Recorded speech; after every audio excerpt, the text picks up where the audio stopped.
नमस्कार, करण वर्मा अनप्लग्ड में आप सबका एक बार फिर से स्वागत है। हमारे साथ आज जुड़ रहे हैं अनुपम मिश्रा जी। देखिए, कोई भी एनालिसिस मेरा हमेशा मानना है, बिना अनुपम जी की टिप्पणी के, बिना इनके एनालिसिस और इनके एनेक्डोट्स के कंप्लीट नहीं होती, और बंगाल चुनाव पे तो बिल्कुल नहीं। तो अनुपम जी, बहुत-बहुत स्वागत, पहली बार आज हमारे चैनल पे, आपका बहुत-बहुत thank you. Thank you Karan, thank you for having me. अब सर ये बताइए कि without beating around the Bush, सीधा ये बताइए, जो खेला है वो खत्म या अभी खेला बाकी है ममता दीदी का? क्या लग रहा है आपको? अब बीटिंग अराउंड द बुश का टाइम कहाँ रहा करण। अब हम्म। बीटिंग अराउंड द बुश का टाइम तो बचा नहीं। 36 घंटे में दूध का दूध और पानी का पानी हो जाएगा। Another 36 hours. और अभी भाई देखिए, मैंने ग्राउंड पे तो कोई सर्वे किया नहीं। जो पोलस्टर्स हैं they would be knowing better, सही साबित होंगे गलत साबित होंगे तो समय बताएगा। पर इसमें दो राय नहीं कि बंगाल ममता से उकता चुका है। अब जो मेरी रीडिंग थी सिर्फ इतनी थी कि भाई, अब समझिए 82-83% जो वोट था वो 91-92% पहुंच गया 93% में। That's no big deal. क्योंकि जब आप 10 लोगों में लेते हैं परसेंटेज, और फिर वो 10 गिनती कम होके 9 हो जाती है, तो ऑटोमेटिकली परसेंटेज तो बढ़ना ही था। बड़ी बात यह है कि पहले जो 82% 83% पड़ता था, उसमें एक बड़ी संख्या में फर्जी वोट पड़ता था। उन लोगों का वोट पड़ता था जो एग्जिस्ट नहीं कर रहे थे, जो मर चुके थे, जो रिलोकेट कर चुके थे। उन लोगों का वोट पड़ता था जिनको अपने घरों से नहीं निकलने दिया जाता था। उन लोगों का वोट पड़ता था जिनको बूथ से लौटा दिया जाता था कि जाओ तुम्हारा वोट पड़ गया। इस बार जो 92-93% जो भी पड़ा है वो रियल वोट पड़ा है, एक्चुअल वोट पड़ा है। और मेरी हमेशा से धारणा थी जिस दिन बंगाल में रियल वोट पड़ जाएगा, जिस दिन लोगों को वोट देने का अधिकार मिल जाएगा, सही पूछे तो बंगाल में वोट देने का अधिकार है इस बार। इसलिए मैं कहता हूं कि मुख्य चुनाव आयुक्त ज्ञानेश कुमार जी की जितनी तारीफ की जाए उतना कम। और हम साथ में क्रेडिट देना चाहेंगे अपने चीफ जस्टिस ऑफ इंडिया, क्योंकि इन्होंने कमाल किया। इन्होंने पूरे चुनाव में इस बात को इंश्योर किया कि बिल्कुल जुडिशियल दखल ना हो। इतना परेशान किया इन लोगों ने, इतना परेशान किया उनको कि बीच में एक बार उनको ये भी कहना पड़ा कि क्या मैं यहाँ सुप्रीम कोर्ट में सिर्फ वेस्ट बंगाल के लिए बैठा हूँ, रोज आ जाते हो। आप देखिए आज भी पहुंचे हुए हैं, आज भी पहुंचे और आज भी वहां से मुंह की खा के आए हैं। आज भी ममता बनर्जी पहुंच गई वहां पर, मतलब ममता बनर्जी पहुंच गए, मतलब कपिल सिब्बल पहुंच गए ममता बनर्जी के तरफ से ये कहने के लिए कि केंद्र सरकार के कर्मचारियों से गणना नहीं होगी, राज्य सरकार के कर्मचारियों से गणना होगी। अब बताएं, उस दिन मुझे संजय दीक्षित बता रहे थे कि भाई सेंट्रल गवर्नमेंट एम्प्लॉइज से तो गणना पुरानी पुरानी रीति रही है। इनफैक्ट पहले तो बैंक के कर्मचारियों से गणना कराते थे करण। जब बैलेट पेपर्स होते थे तो बैंक के कर्मचारियों को इसलिए बुलाया जाता था कि उनको नोट गिनने की आदत होती। ये नोट गिन लेते हैं तो बैलेट पेपर भी जल्दी गिन लेंगे। तो एक जमाने में तो बैंक ऑफिशियल्स और बैंक कर्मचारियों से गणना कराई जाती थी। तो उसमें ऐसी कोई बात नहीं है। बट शी इज, अब जब पहले वो हाई कोर्ट गई, हाई कोर्ट के बाद सुप्रीम कोर्ट पहुंच गई, अभी परसों रिजल्ट आना है। मेरा दावा है आज से कल तक कोई और वो पिटिशन दाखिल कर दे। क्या कर रहे हैं, मतलब एकदम तमाशा बना के रख दिया। तो 3 लोग जिनको इस, देखिए, let us be very precise and very clear why I से ज्ञानेश कुमार। ज्ञानेश कुमार से लगातार विपक्ष ने कहा कि आपने इतना बड़ा एसआईआर कराया, बताइए ना कितने घुसपैठिए थे, बताइए कितने बांग्लादेशी थे। उन्होंने कहा मेरा काम नहीं है, मेरा जो मैंडेट है बड़ा क्लियर है। मेरा मैंडेट क्या है कि भाई हर वो आदमी जो 18 साल का हो, पुरुष स्त्री कोई भी, अगर 18 साल का है और भारत का नागरिक है तो उसको वोट का अधिकार मिलना चाहिए। और अगर 18 का नहीं है या भारत का नागरिक नहीं है तो वोट का अधिकार नहीं मिलना चाहिए। मेरा बड़ा एकदम कंसाइज क्लियर कट मैंडेट है, उसको मैंने पूरा किया है। जो भी 18 साल के था वो भारत का नागरिक निकला, मैंने उसको वोट का अधिकार दिया। जो नहीं निकला उसको मैंने नहीं दिया। As simple is that. इससे ज्यादा मेरा काम नहीं है कि मैं वहां बैठ के घुसपैठियों की गिनती करूं। होम मिनिस्ट्री का, मैं होम मिनिस्ट्री यार। तो उनका जो एक कॉन्स्टिट्यूशनल मैंडेट है, संविधान ने जो उनको एक जिम्मेदारी दे रखी है, उस जिम्मेदारी को बहुत खूबसूरती से हमारे ज्ञानेश कुमार साहब ने निभाया, इसमें दो राय नहीं। सुप्रीम कोर्ट को और हाई कोर्ट को मैं, देखिए एक एक्ट में प्रोवाइडेड है कि एक बार इलेक्शन प्रोसेस शुरू हो जाए तो कोर्ट्स को दखल नहीं देना चाहिए, दखल नहीं और देना कोर्ट्स ने दखल नहीं दिया, कोर्ट्स ने दखल नहीं दिया पूरे इलेक्शन प्रोसेस में। मतलब सब कुछ ट्राई कर लिया, और कपिल सिब्बल तो हारने के लिए जाते ही हैं। मैं कभी एक से बात करता हूँ कपिल सिब्बल के बारे में, आई जस्ट डोंट नो उनके बारे में ये क्या तमाशा बना रखा है कि बड़े भारी वकील हैं। मैं तो जब से उनको देख रहा हूँ सारे मुकदमे हार रहे हैं, राम मंदिर से लेके आज तक उन्होंने सारे मुकदमे हारे, 370 कोई मुकदमा उन्होंने जीते, कोई मुकदमा जीता ही नहीं उन्होंने। वो सिर्फ क्या स्टे ले लेना, अर्जेंट हेयरिंग पे ला देना, बस यही सब उनके काम है। इनसे बेहतर ट्रैक रिकॉर्ड तो अभिषेक मनु सिंघवी का है। तो मेरा अपना मानना है कि हमारे chief election commissioner, chief justice of India और फाइनली अमित शाह जी को क्रेडिट दिए बगैर ये खेल खत्म नहीं होता। और मैं अमित शाह जी को इस बात का क्रेडिट नहीं दे रहा हूं कि उन्होंने बंगाल का चुनाव जीता या हारा, वो तो एक पॉलिटिशियन के तौर पे उनका काम ही।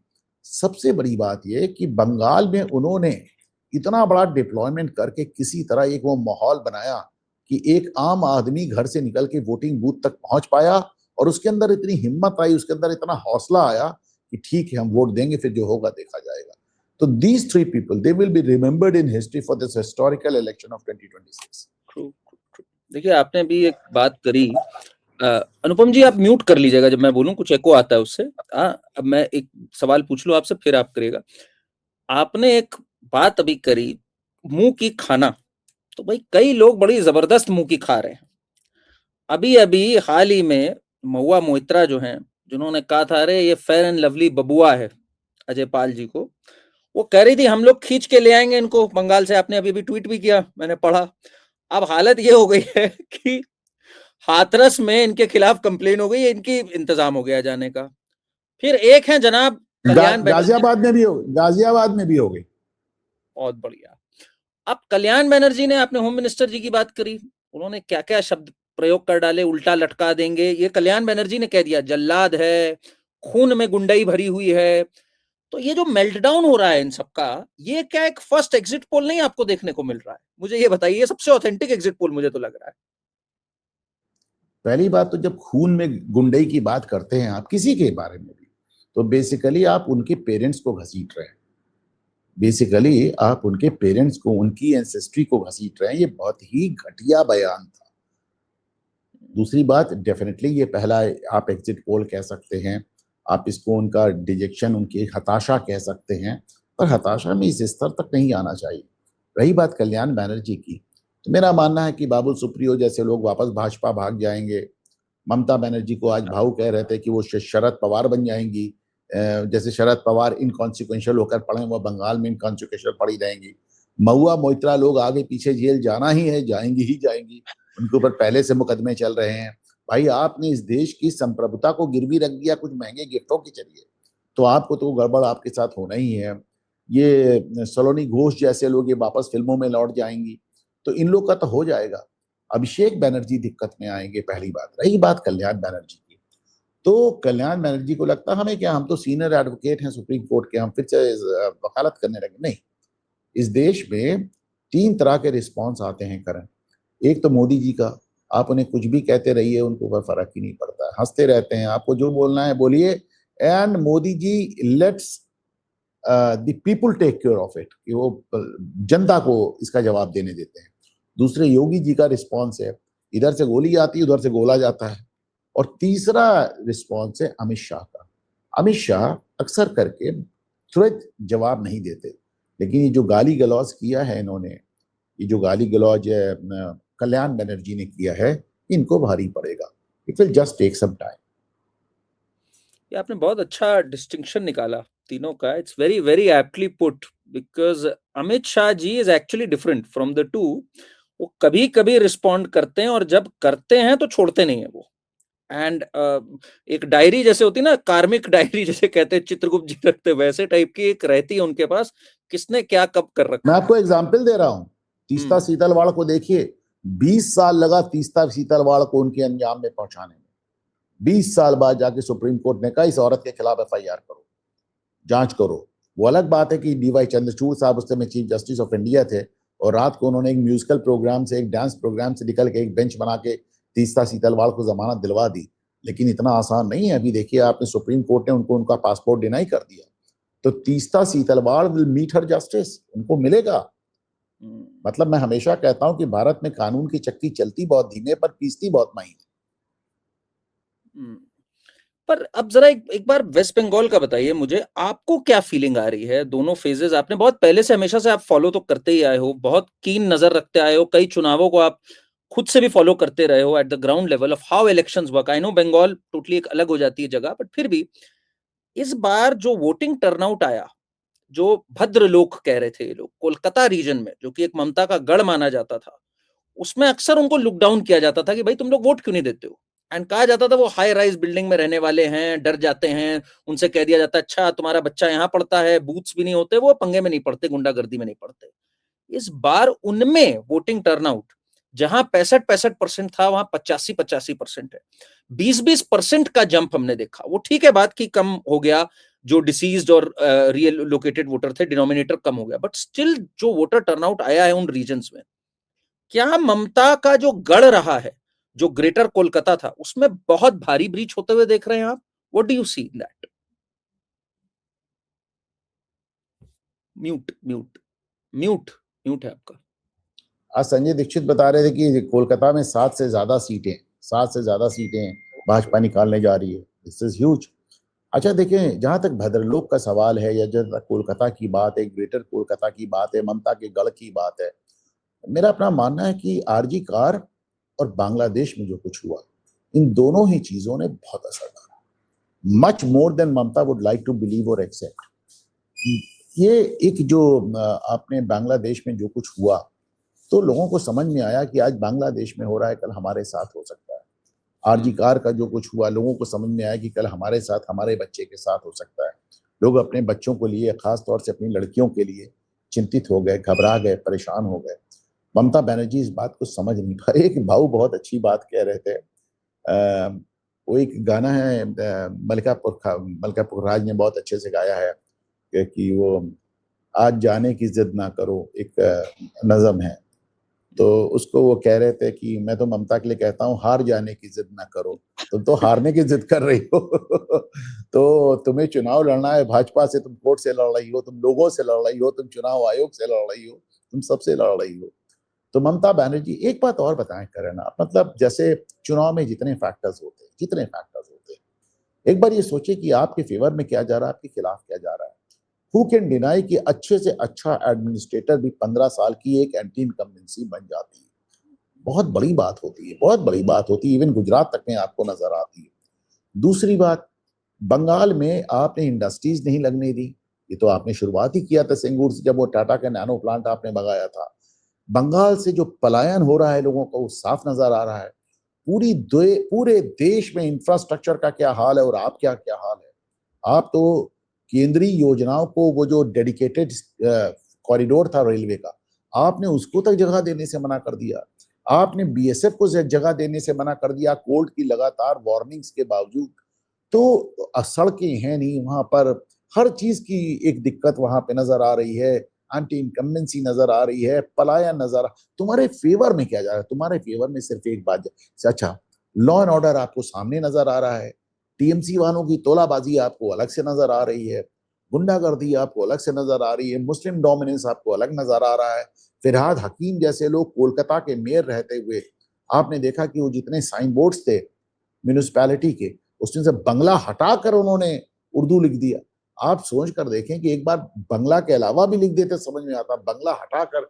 तो जो वो अमार शुनार बंगला जो है, उनकी आंखों के नीचे, उनकी नाक के नीचे से चुराया जा रहा है। अंधे थोड़ी ना है, सबको नजर आ रहा है। तो एवरीथिंग आपके आपके फेवर में ले देकर एक बात जाती है ममता बनर्जी की, कि उन्होंने बहुत ढेर सारी, बहुत, आज अगर ममता जरा सा भी फाइट में नजर आ रही तो उसका सिर्फ एक कारण है, टेरर को रोक दिया गया, फर्जी वोटिंग को रोक दिया गया, गुंडागर्दी को रोक दिया गया। ममता आज अगर फाइट में जरा सा भी नजर आ रही तो उसका सिर्फ एक कारण है, कारण कि एक तो ऑफकोर्स उनका वो 33% 35% मुस्लिम वोट, जो तो उनके साथ रहना ही है, उनकी तो गिनती ही 35 से शुरू होती। दूसरी बात, इन्होंने बहुत ढेर सारी रेवड़ी स्कीम चला रखी है केजरीवाल की तरह, बहुत ढेर सारी। बच्चों के लिए अलग है, महिलाओं के लिए अलग है, लड़कियों के लिए अलग है, पुरुषों के लिए अलग है, रिटायर्ड लोगों के लिए अलग है। बट देन रेवड़ी स्कीम चलाने के बाद भी केजरीवाल का अंततः क्या हश्र हुआ, ये हमने देखा है ना। रेवड़ी स्कीम हेल्प करती है, बिहार में हेल्प की, कर्नाटक में की, हिमाचल में की।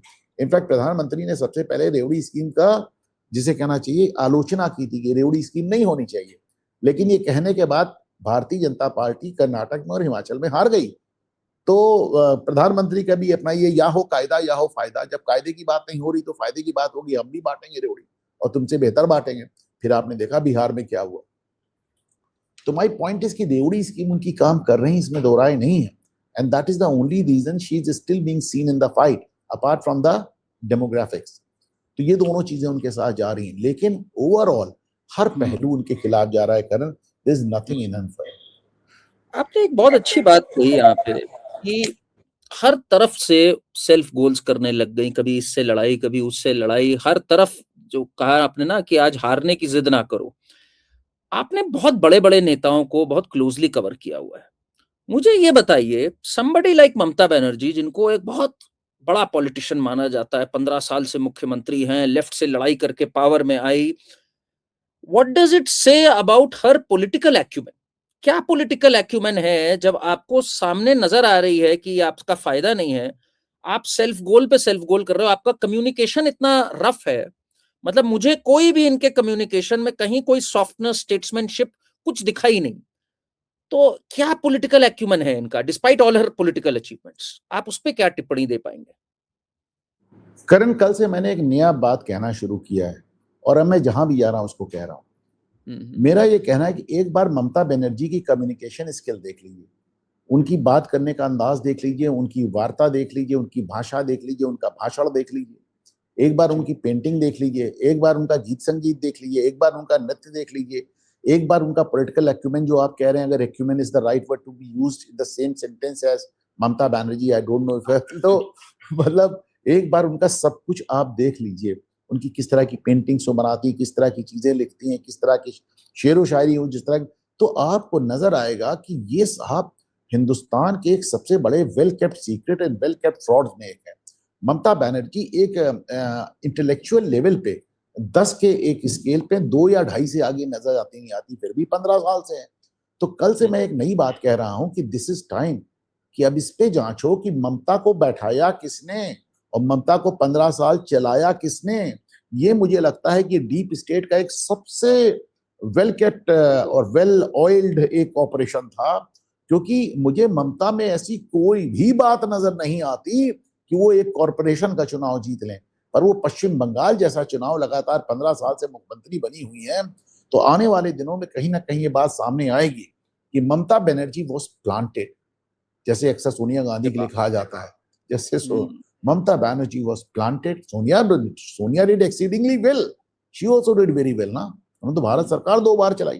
तो Mamata Banerjee was planted, Mamata Banerjee was backed, Mamata Banerjee was run and controlled by forces जो कि सामने नहीं आ रही। तो बहुत बड़ी बात आपने कह दी है, तो मतलब मेक्स मी वंडर, बहुत बहुत बड़ा फूड फॉर थॉट है ये। नहीं, अब आप खुद ही सोचें ना कि अगर कोई इम्पॉसिबल सी चीज होती नजर आ रही है तो दिमाग में आता है ना कि how is this possible, how is this possible. आपके पास कम्युनिकेशन स्किल नहीं है, आप अजीबो गरीब हरकतें करती हैं, गाने के नाम पे, नाचने के नाम पे, पोइट्री के नाम पे, पेंटिंग के नाम पे ऊट पटांग बातें आप करती हैं, आप हर समय फाइटिंग मूड में रहती हैं। और मुझे ये प्लांटिंग आज की नजर नहीं आ रही। मैं तो बात वो कर रहा हूँ 21-22 साल 23 साल की ममता बनर्जी की, जो कि जयप्रकाश इमरजेंसी के दिनों में जयप्रकाश नारायण की गाड़ी पे चढ़ के उनके बॉनेट पे नाच रही थी।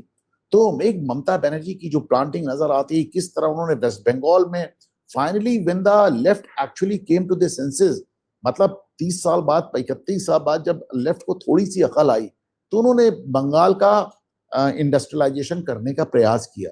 टाटा का सिंगूर प्लांट, नैनो प्लांट उसी की एक कड़ी थी।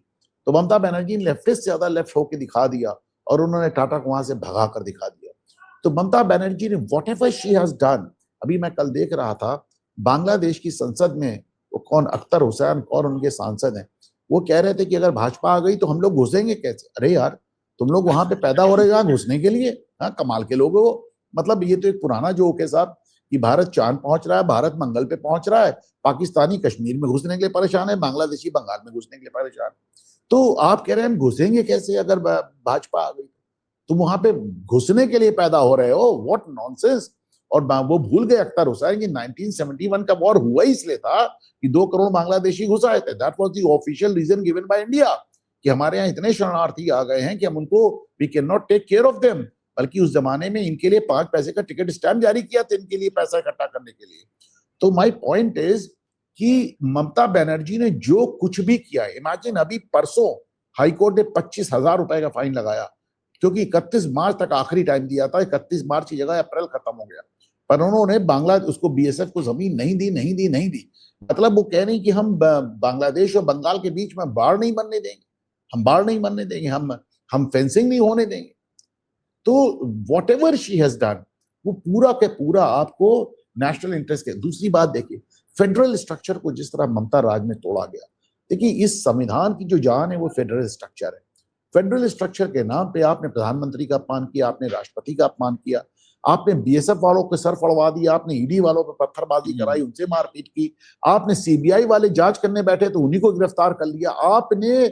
इनफैक्ट जब चाइना बॉर्डर के लिए इंडियन आर्मी जा रही थी थ्रू वेस्ट बंगाल, तो आपने बयान दिया कि भारतीय सेना ने बंगाल पे आक्रमण कर दिया है, as if Bengal is a separate country. आपने कहा कि बंगाल भारत से अच्छे संबंध रखना चाहता है। कौन हो तुम भाई? कौन हो तुम? बंगाल की राष्ट्रपति हो, प्रधानमंत्री हो। तो what ever she has said and what ever she has done, तो एक बहुत अच्छा कहते हैं उबाऊ की अगर ममता बनर्जी हार जाएंगी तो बंगाल जीत जाएगा, पर अगर ममता जीतेगी तो भारत हार जाएगा। नहीं, ये चुनाव लड़ा भी वैसे ही गया है अनुपम जी, जिस तरह से इसको प्रोजेक्ट किया भाजपा की तरफ से। ये चुनाव लड़ा कैसे गया? मतलब मोदी जी का स्पोरेडिकली आना बट इफेक्टिवली आना, अमित शाह जी का आना, फिर योगी आदित्यनाथ का आना, आप कैसे देखते हैं? How did they fight this election? इस पे आप कैसे सोचते हैं? योगी जी ने तो वहां से एक तरह से 2027 में उत्तर प्रदेश के विधानसभा चुनाव का आगाज कर दिया है वहां जाकर। लेकिन जहां तक अमित शाह की बात है, पश्चिम बंगाल के चुनाव भविष्य में इसलिए भी याद रखा जाएगा कि पश्चिम बंगाल के चुनाव से भारत का अगला प्रधानमंत्री निकला। अगर ये चुनाव अमित शाह 15 दिन वहां कैंप करके जीत लेते हैं तो मोदी जी के बाद प्रधानमंत्री पद पे बैठने का उनका जो दावा है वो सबसे स्ट्रांग और सबसे ज्यादा लॉजिकल हो जाएगा। एक पैटर्न चेंज मैंने देखा इधर, और मेरे हिसाब से ये कमिंग ऑफ एज है फॉर मोदी जी ऑल्सो। 2024 लोकसभा के पश्चात पहले जो इनकी एक कॉम्बैटिव कैंपेन्स होती थी ना, वेयर दीदी ओ दीदी भी बोल दिया इन्होंने 2021 में, लालू जी को भी कॉल आउट कर रहे हैं 15 में, केजरीवाल का भी नाम ले दिया एक स्टेज पर कि इनके जंगली हैं, इनको भेज दो, ये कर दो। अब मोदी जी बहुत एक डिग्निफाइड कैंपेन रन करते हैं और बिल्कुल सही सही टाइम पे और लिमिटेड यूज होते हैं। आपने देखा एक 2024 के बाद से इनकी कैंपेनिंग स्टाइल में, बीजेपी की स्ट्रेटजी में कुछ चेंज देखा? 2 महीने पहले तक लग रहा था they are not that much in the fight, यही दिल्ली में लग रहा था, and suddenly they peak at the right time. एक डेलिबरेट चेंज देखा आपने कम्युनिकेशन में? आप कैसे देखते हैं इसको? पहली तो बात बता दूं कि भारतीय जनता पार्टी वहां फाइट में आज भी नहीं है। वहां पे लोग फाइट है people of Bengal, they want to get rid of Mamata. वो भाजपा बाय डिफॉल्ट फाइट में आ रही है। वहां पे लोग भाजपा को जितना लाना नहीं चाहते उससे 10 गुना ज्यादा ममता को हटाना चाहते हैं, नंबर एक। दूसरी बात, जहां तक बीजेपी का आप पोल कैंपेन का चेंज देख रहे हैं या जो भाषणों को टोन डाउन होता देख रहे हैं, वो एक सबसे बड़ी बीजेपी की एक ऐसी खूबी है जो किसी भी विपक्ष की पार्टी नजर नहीं आती। जिस दिन सीख लिया वो बीजेपी को एक टक्कर देने लगेंगे। होता क्या है कि विपक्ष की कोई भी पार्टी अपनी गलती नहीं मानती, और जब आप गलती नहीं मानेंगे तो जाहिर है आप उसको सुधार नहीं करेंगे। BJP from day one they have been improvising. जब भी उनको लगा कि हमारी कुछ गलती हुई है तो उन्होंने उसको बैठ के थ्रैश आउट किया। जैसे इस बार किसी ने दीदी को ललकारा नहीं, जब हमला हुआ टीएमसी पे हुआ, ममता पे हमला हुआ ही नहीं, टीएमसी पे हमला हुआ एज अ होल, पार्टी पे हमला हुआ, लोगों की दिक्कतें बताई गई, दीदी ओ दीदी वाली बात एकदम खत्म हो गई। तो भाई आप राजनीति में, जाहिर सी बात है आपसे गलतियां भी होंगी, आपसे स्लिप ऑफ टंग भी होगा, आपसे तमाम चीजें होंगी, इसमें दो राय नहीं है। लेकिन आप इसको समझ लें कि भारतीय जनता पार्टी शायद वाहिद इकलौती पार्टी है इस समय भारत में which is willing to learn from its mistakes, जो अपनी गलतियों से सीखने के लिए तैयार है। और वो चीज नजर आती है केवल दीदी और दीदी में ही नजर आती है। मैंने अभी आपको एक एग्जाम्पल दिया इसके पहले कि प्रधानमंत्री नरेंद्र मोदी ने एक बयान दिया कि रेवड़ी कल्चर इस देश को डिस्ट्रॉय कर रहा है। लेकिन जब उन्होंने देखा कि उनके बयान के बाद वो कर्नाटक भी हार गए, हिमाचल भी हार गए, तो उन्होंने कहा ठीक है, तुम रेवड़ी दे रहे हो, हम रेवड़ा देंगे। तो अनुपम जी, 4 मई मतलब बस 36 घंटे जैसे आपने कहा, आप क्या देखते हैं, किस तरह का पूरा मंजर देखते हैं आप? काफी बड़ा मेल्टडाउन होगा, ममता छोड़ के जाएंगी, नहीं जाएंगी, खुद ही खुद शपथ हो जाएगी 10 को, रिजाइन देंगी ये? बिकॉज अभी इन्होंने कहा मैं 224, पहले एक 300 कह दिया, मैं 300 जीतने जा रही हूँ। डेरिक ओब्रायन ने कहा है, नरेंद्र नरेंद्र बोला, मोदी जी नहीं, कुछ नहीं, नरेंद्र रिजाइन करोगे तुम, क्योंकि तुमने कहा था तुम हो हर सीट के ऊपर, जबकि ऐसा कुछ कहा नहीं था वो बैटिम। महुआ मोइत्रा का देख रहे हैं आप, किस तरह से अमित शाह के बारे में बात कर रही है। What does it speak about the IQ of TMC in general? आपने अभी ममता जी की आईक्यू का बताया, इनकी आईक्यू, एंड ये आसानी से जाएंगे यहां से कैसा? आप हमें कितना ड्रामा अभी देखने को बाकी है आने वाले दिनों में? तो सब मुद्दे को दो हिस्से में डिवाइड कर लेते हैं। पहला ये कि चुनाव बाद क्या होगा। तो पहले तो मैं बता दूं कि ममता बनर्जी दिल्ली नहीं जा रही। दिल्ली जाने की उनकी हैसियत नहीं है, उनको हिंदी पे कमांड नहीं है, उनको अंग्रेजी में कमांड नहीं है, वो सिर्फ बंगला के अलावा कुछ बोल नहीं पाती हैं। तो दिल्ली में तो उनका कुछ होना ही नहीं है, वो रहेंगी, घूम फिर के यहीं रहेंगी। और लेकिन दिक्कत यह है कि ममता अभी भी हकीकत से मुंह चुरा रही है। बंगाल में जो जाता है वो चला जाता है। कांग्रेस गई तो चली गई, वामपंथ गया तो चला गया। इनफैक्ट आने वाले दिनों में आप कांग्रेस या वामपंथ को फिर से वहां पे स्ट्रांग होता देख सकते हैं, ममता तो डेफिनेटली नहीं। अब रही से बात की ये what was the second part of your question की सीट छोड़ेंगी कैसे, रिजाइन करेंगी कैसे, हाँ जाएंगी? हाँ, ये आप इसे मान कर चलें कि ममता जाते जाते उनका एक लास्ट हो रहा आप जरूर देखेंगे, वो हिंसा कराने की कोशिश जरूर करेंगे। इसलिए बंगाल में मैं हर बार कहता हूँ, कोई जीते कौन हारे इससे फर्क नहीं पड़ता है, हिंसा तो होकर रहेगी। वो एक अलग बात है कि इस समय उन्होंने इतना हैवी डिप्लॉयमेंट किया है, वो भी चुनाव के 60 दिन बाद तक रखने की बात कही है। तो हो सकता है हिंसा फॉर द टाइम बिंग टल जाए, लेकिन आगे पीछे तो भाई बंगाल का तो रक्त चरित्र रहा है ना। मैं अक्सर दिखाता रहता हूँ कि किस तरह आर के लक्ष्मण ने 1971 में जो कार्टून्स बनाए थे वो आज भी कितने रेलेवेंट है, जिसमें दिखाया टैंक्स चले जा रहे हैं और इंदिरा गांधी कह रहे हैं नहीं नहीं कहीं झगड़ा नहीं हुआ है, बंगाल में चुनाव।